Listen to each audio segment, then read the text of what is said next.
قول ہے ابراہیم نخعی کا، یہ بھی تابعین میں سے ہیں اور یہ کوفہ کے رہنے والے ہیں. یہ بیان کرتے ہیں کانوا یکرہون التمائم کلھا من القرآن وغیر القرآن، کہ لوگ قرآن سے اور غیر قرآن سے ہر قسم کے تعویذ کو ناپسند کرتے تھے. تو لوگ سے ان کی مراد ہے سلف صالحین، خاص طور سے ابن مسعود رضی اللہ تعالی عنہ اور آپ کے شاگرد عبداللہ بن مسعود صحابی اور آپ کے جو شاگرد ہیں وہ لوگ اس بات کو ناپسند کرتے تھے کہ تعویذ لٹکایا جائے، چاہے قرآن سے ہو یا غیر قرآن سے ہو. یعنی قرآنی تعویذ بھی نہیں لٹکایا جائے گا اور غیر قرآنی تعویذ تو لٹکایا ہی نہیں جائے گا.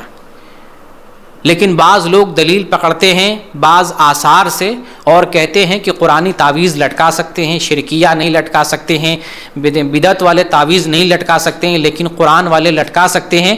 جو صحیح بات یہ ہے کہ قرآن کا جو تعویذ ہے وہ بھی نہیں لٹکا سکتے. اس کی وجہ کیا ہے کہ رسول اللہ صلی اللہ علیہ وسلم نے ہر قسم کے تعویذ سے ہمیں منع فرمایا ہے. یہ قول بھی دیکھیں، یہ کیا کہتے ہیں عبداللہ بن مسعود رضی اللہ تعالیٰ عنہ کے بارے میں کہ یہ اور ان کے شاگرد قرآن اور غیر قرآن ہر قسم کے تعویذ کو ناپسند کرتے تھے. اور پھر اگر قرآنی تعویذ کی اجازت ہوتی تو رسول اللہ صلی اللہ علیہ وسلم ہمیں بتاتے، ہمیں حکم دیتے.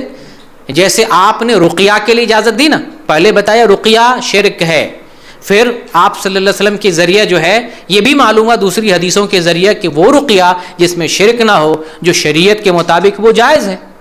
تو اسی طریقے سے اگر تمیمہ بھی جائز ہوتا، قرآنی تمیمہ، تو رسول اللہ صلی اللہ علیہ وسلم اس کی ہمیں وضاحت کر دیتے. تو اس لیے رسول اللہ صلی اللہ علیہ وسلم نے اس کی اجازت نہیں دی ہے، کہیں آپ نے نہیں بتایا بلکہ اس کو شرکیہ عمل قرار دیا ہے. اس وجہ سے قرآنی تعویذ غیر قرآنی تعویذ ہر قسم کا جو ہے تعویذ ممنوع ہے، نہیں لٹکانا چاہیے.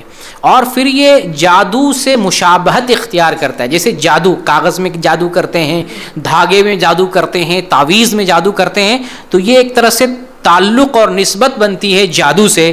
اس وجہ سے بھی اس چیز سے ہمیں پرہیز کرنا چاہیے. اور اگر قرآنی تعویذ اگر لٹکانے کا جواز ہو جائے تو اس میں قرآن کی ایک طرح سے اہانت کا پہلو نکلتا ہے.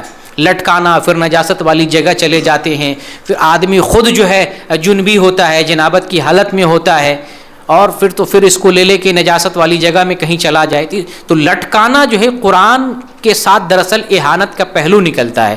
اس وجہ سے بھی ہمیں جو ہے کسی بھی قسم کے تعویذ کو نہیں لٹکانا چاہیے.